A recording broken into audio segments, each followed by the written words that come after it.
सूरनगरी के अंदर अनया नाम की एक लड़की रहती थी जो कि बहुत मेहनती थी लेकिन अनाथ थी। वह कोई ना कोई काम करके अपने घर का गुजारा चलाती थी। जब वह 10 साल की थी तब उसकी माँ चल बसी और कुछ सालों बाद उसके पिता उसे गांव में अकेला छोड़कर शहर चले गए और फिर वापस कभी आकर उसकी खोज खबर तक नहीं ली। एक दिन पड़ोस की सुरभि काकी कुछ लड्डू लेकर अन्या के घर आती है। ले अनया, यह लड्डू मैं तेरे लिए लेकर आई हूँ। घर पर बच गए थे तो मैंने सोचा तू खा लेगी। पर काकी मेरे पैसे? कैसे पैसे? मैंने आपकी बेटी की शादी में आपके घर का काम संभाला था और ये तो सब जानते हैं ना कि गांव में किसी के घर भी शादी होती है तो मैं झाड़ू पोछे का काम संभालने के पैसे लेती हूँ।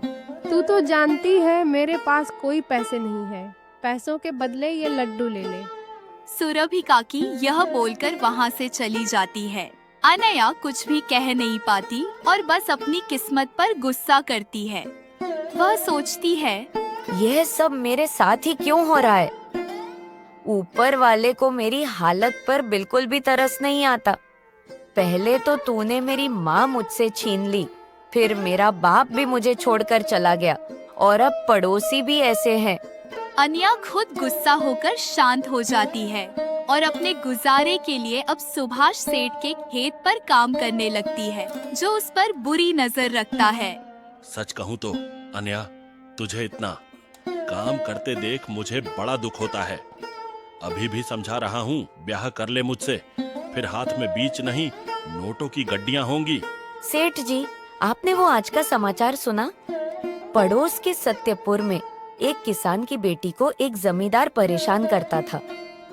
फिर एक दिन तंग आकर उस लड़की ने खुरपी से जमींदार की गर्दन ही धड़ से अलग कर दी। ये सुनकर सुभाष बहुत ज्यादा क्रोधित हो जाता है। वो सब झूठ है। तुम अपने काम पर ध्यान दो, ठीक है? वरना पगार काट लूंगा, समझी? सुभाष यह बोलकर वहाँ से चला जाता है। अनया मुस्कुराती हुई अपने काम में लग जाती है। जब भी सुभाष सेठ उसे परेशान करते तो वह झूठी कहानियां सुनाने लगती और सुभाष उससे डरते हुए वहाँ से भाग जाया करते। दिन ऐसे ही गुजर रहे थे। अनया कुछ न कुछ काम करके अपना गुजारा करती रहती थी। एक दिन वह खेत से घर जाते हुए एक जगह पर बहुत भीड़ देखती है। अरे, इस जगह पर इतने भीड़ क्यों है? मुझे लगता है मुझे जाकर देखना चाहिए, आखिर यहाँ क्या चल रहा है। अनया वहाँ जाकर देखती है। वहाँ एक पानीपुरी वाला अर्जुन पानीपुरी बेच रहा होता है और उसकी दुकान पर बहुत ज्यादा भीड़ लगी होती है। इतनी भीड़ को देखकर अनया के मन में सवाल उठता है।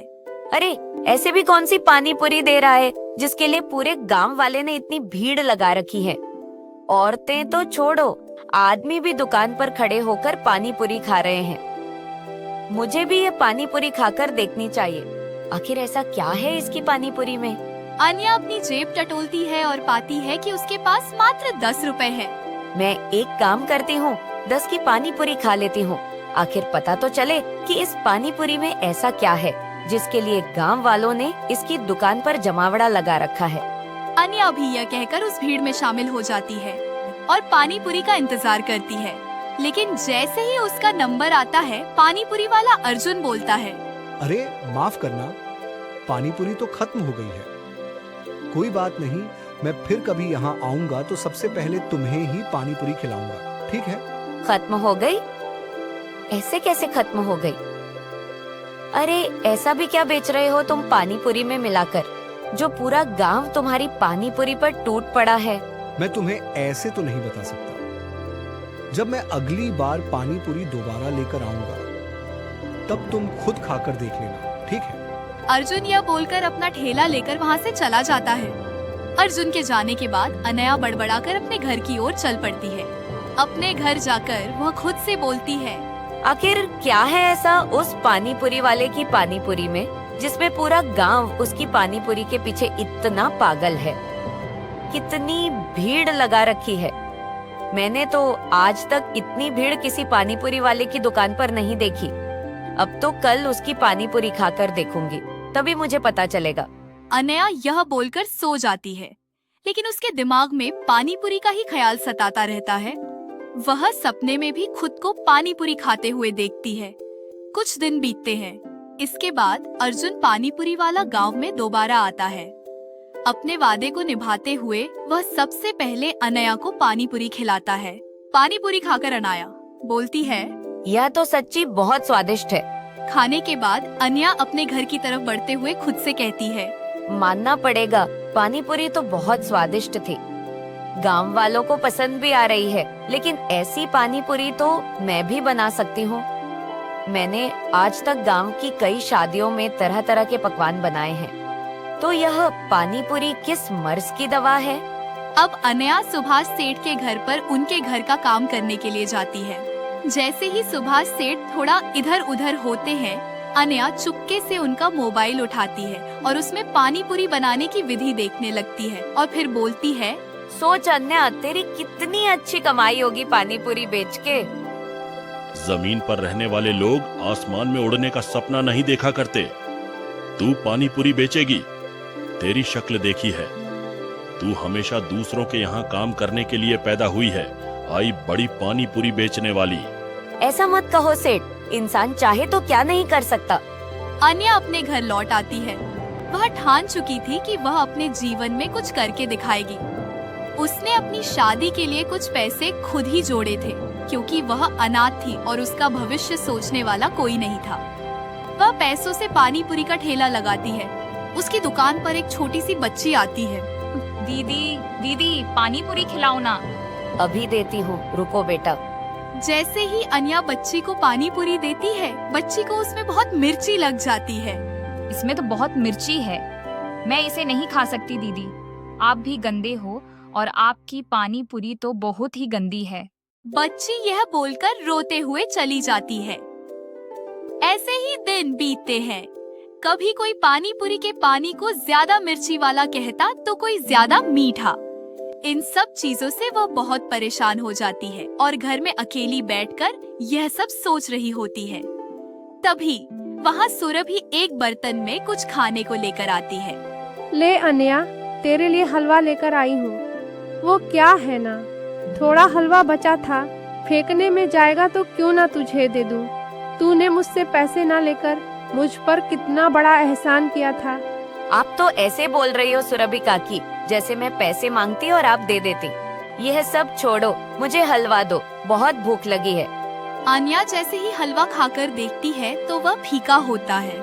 अरे सुरभि काकी, ये क्या? ये हलवा कैसा है? मेरे मुंह का स्वाद क्यों बिगाड़ रही हो? अगर हलवा नहीं देना था तो मना कर देती ना। ये तो फीका है। देख, तेरे संजय मीठा नहीं खाते, इसीलिए मैं गलती से उनका हलवा तेरे लिए ले आई और तेरा हलवा उन्हें दे दिया। मैंने सबके लिए अलग अलग तरह का हलवा बनाया था। तेरे संजय मीठा नहीं खाते, तो सबसे पहले फीका हलवा निकाला, फिर उसमें चीनी मिला दी। उसके बाद मेरी छोटी बेटी जो किशमिश नहीं खाती, उसके लिए थोड़ा बिना किशमिश का हलवा निकाला और आखिर में सबके लिए किशमिश डाल दी हलवे में। चल, तुझे मैं हलवा फिर कभी खिला दूंगी। अब मैं जाती हूँ। लेकिन वह यह नहीं जानती थी कि उसने अनया को उसकी सफलता का रहस्य बताकर चली गई थी। इसके बाद अनया पूरी रात जागकर पानीपुरी के लिए अलग अलग तरह का पानी बनाती है और 5 बर्तनों में भर लेती है। उसने पानीपुरी के लिए पूरी रात जगमगाता पानी तैयार किया। पुदीने का पानी, इमली का पानी, धनिये का पानी, जीरे का पानी, हींग का पानी भी। इन्हें अगले दिन बेचने लगती है और उसकी दुकान पर बहुत भीड़ होती है और सब उसकी पानीपुरी की तारीफ। उसकी पानीपुरी कुछ ही घंटों में खत्म हो जाती है। तभी एक डोना लेकर एक हाथ आगे आता है और वह हाथ अर्जुन का होता है। माफ करना, आज तो पानीपुरी खत्म हो गई, लेकिन कल जब मैं फिर से पानीपुरी की दुकान लगाऊंगी तो सबसे पहले तुम्हें ही पानीपुरी खिलाऊंगी। ठीक है अनया, तुम्हारी मेहनत मुझे बहुत पसंद आई। अर्जुन जहाँ एक तरह का पानी बेचता था, वहीं अनया ने अपने दिमाग से 5 तरह का पानीपुरी का पानी तैयार किया था। सुभाष सेठ भी उसकी सफलता देखकर जलने लगता है और उसका मुंह हमेशा के लिए बंद हो जाता है। इसके बाद अनया धीरे धीरे अर्जुन के नजदीक आने लगती है। दोनों एक दूसरे के साथ शादी कर लेते हैं और मिलकर अपनी पानीपुरी का ठेला चलाने लगते हैं और दूर दूर तक गांव में मशहूर हो जाते हैं।